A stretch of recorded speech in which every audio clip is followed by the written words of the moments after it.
Père, du Fils et du Saint-Esprit. Amen.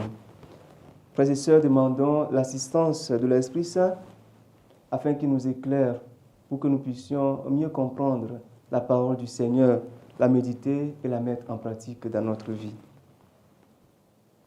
Évangile de Jésus-Christ selon saint Luc. En ce temps-là, comme Jésus avait expulsé un démon, certains dirent « C'est par Belzéboul, le chef des démons, qu'il expulse les démons. » D'autres, pour le mettre à l'épreuve, cherchaient à obtenir de lui un signe venant du ciel. Jésus, connaissant leurs pensées, leur dit « Tout royaume divisé contre lui-même devient désert. Ses maisons s'écroulent les unes sur les autres. Si Satan, lui aussi, est divisé contre lui-même, comment son royaume tiendra-t-il? Vous dites en effet que c'est par Belzéboul que j'expulse les démons. Mais si c'est par Belzéboul que moi je les expulse, vos disciples, par qui les expulsent-ils? Dès lors, ils seront eux-mêmes vos juges. En revanche, si c'est par le doigt de Dieu que j'expulse les démons, c'est donc que le règne de Dieu est venu jusqu'à vous. Quand l'homme fort et bien armé garde son palais, tout ce qui lui appartient est en sécurité. Mais si un plus fort survient et triomphe de lui, il lui enlève son armement auquel il se fiait et distribue tout ce dont il avait dépouillé. Celui qui n'est pas avec moi est contre moi.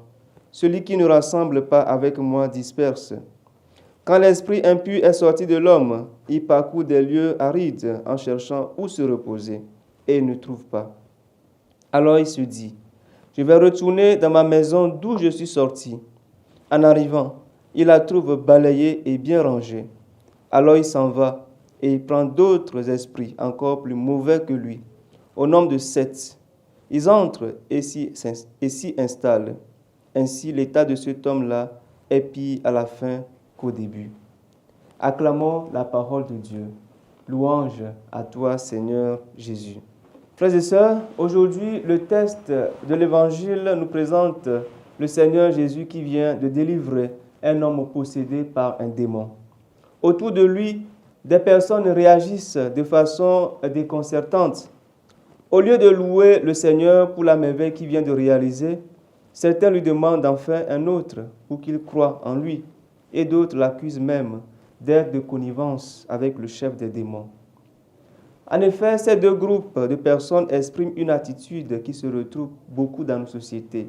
Critiquer, soupçonner, chercher les défauts, les aspects négatifs des actions des autres et ne pas simplement accepter le bien. Jésus venait de délivrer une personne possédée par un démon. Il venait de faire un grand bien. Au lieu de le féliciter, de l'encourager pour cette bonne action, de reconnaître la toute-puissance de Dieu active dans sa vie, ces personnes ont préféré dénigrer et rabaisser. Dès que le bien vient d'une autre personne, alors nous avons tendance à vouloir douter, à critiquer, à chercher le petit défaut pour pointer du doigt. Cette attitude, qui consiste à toujours vouloir critiquer les actes, les projets des autres, à chercher le moindre petit défaut, est une véritable plaie pour nos sociétés, pour nos communautés chrétiennes, pour nos entreprises. Dieu n'est pas obligé de passer par nous pour faire le bien. Il peut passer par les autres pour réaliser de grandes choses et nous devons être capables de l'accepter avec joie et d'encourager cela.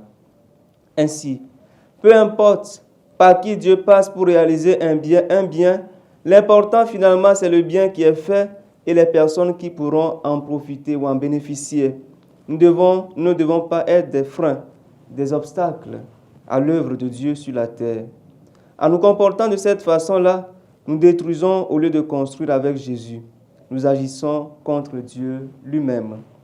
Soyons donc de ceux-là qui encouragent les projets des autres, qui félicitent et soutiennent les initiatives qui servent à combattre le mal dans le monde et à faire avancer le bien.